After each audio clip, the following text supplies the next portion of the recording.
नमस्कार, मैं सुदर्श। आज का मुद्दा है जेएनयू मतलब जवाहरलाल नेहरू विश्वविद्यालय। इस विश्वविद्यालय का नाम आते ही हमारे दिमाग में एक बात आती है कि ये वही विश्वविद्यालय है जिससे पढ़कर आए हमारे देश में नामचीन लोग, जिन्होंने केवल इस देश में ही नहीं, पूरी दुनिया में अपने नाम का डंका, हमारे देश के नाम का डंका बजवा दिया। आज की जो वर्तमान वित्त मंत्री हैं, निर्मला सीतारमण जी, एस जयशंकर विदेश मंत्री, आप देख ही रहे हैं उन्होंने अपनी योग्यता के दम पर कितनी शोहरत पाई हुई है। आपको पता है नोबेल पुरस्कार विजेता अर्थशास्त्री थे अवनीत बनर्जी, वो भी जेएनयू के ही स्टूडेंट रहे हैं। अब केवल हम देश की बात नहीं कर रहे हैं, जो बाबूराम भट्टाराई साहब पूर्व पीएम रहे हैं नेपाल के, और सीरिया के जो एक्स पीएम रहे हैं, वो भी हमारे देश में जेएनयू के पूर्व विद्यार्थी रह चुके हैं। लेकिन आजकल उस जेएनयू पर प्रश्न चिन्ह इतने ज्यादा लग रहे हैं, कई बार सरकार से इस बात का जोर भी दिया गया है क्यों ना जवाहरलाल विश्वविद्यालय को बंद किया जाए। ये देश विरोधी गैंग की एक फैक्ट्री बन चुका है। क्या ये वही जेएनयू है जहां पर हमारे देश के जो आईएएस की अगर बात की जाए तो उत्तराखंड कैडर में दीपक रावत जी हैं, वो भी इस जेएनयू से ही पढ़े हुए हैं। मनु महाराज आईपीएस, वो भी जेएनयू के विद्यार्थी रहे हैं। संयुक्ता पराशर आईपीएस, वो भी हमारी इस जेएनयू की विद्यार्थी थी। और भी कई, अमिताभ कांत जी, ये भी आईपीएस आईएएस रहे हैं। और सैयद आसिफ इब्राहिम, ये एक्स चीफ आईबी रहे हैं। ये सब भी तो हमारे जेएनयू के ही स्टूडेंट रहे हैं। क्या इन्होंने हमारे देश के लिए बहुत कुछ सहयोग किया और कर रहे हैं? लेकिन आज जो जेएनयू हम देख रहे हैं वर्तमान समय में, ये ढपली गैंग हो गया, अफजल तले कातिल हैं, हम शर्मिंदा हैं, इस तरीके के नारे लगने वाला एक कैंप हो चुका है। भारत तेरे टुकड़े होंगे, सवर्ण तेरी कब्र खुदेगी। मेरा वीडियो स्पेशली उन माता पिताओं के लिए है, विशेषकर मैं जागरूक करने के लिए जेएनयू के प्रति ये वीडियो बना रहा हूँ जिनके बच्चे इस वर्ष इंटरमीडिएट पास आउट हो रहे हैं। और अगर आप देख रहे हैं कि जेएनयू में हम अपने बच्चे को पढ़ाएंगे, तो जेएनयू में पढ़ाने के बाद में अब देख लीजिए किस तरीके की पीढ़ी हमारी निकल रही है। 40-40 वर्ष तक टैक्स पेयर के पैसों से पीएचडी उनकी हो रही है। क्या आपको लगता है 40 वर्ष के बाद में जब ये विद्यालय से निकलते हैं तब ये किसी भी नौकरी के लायक बचते हैं? ये देश में एक राजनीतिक फैक्ट्री बन गई है।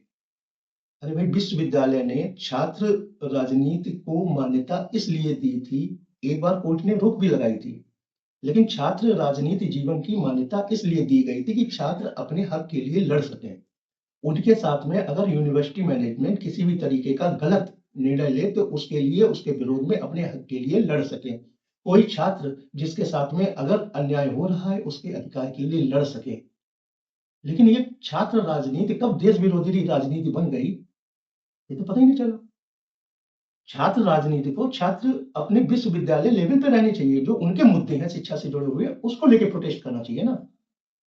आपने यूजीसी पर प्रोटेस्ट किया, बहुत अच्छी बात है। बहुत से लोग समर्थन में है, बहुत से लोग विरोध में है। समर्थन में है उनका भी एक अपना पॉइंट ऑफ व्यू है, जो विरोध में है उनको भी अपना एक पॉइंट है, समझ में आता है।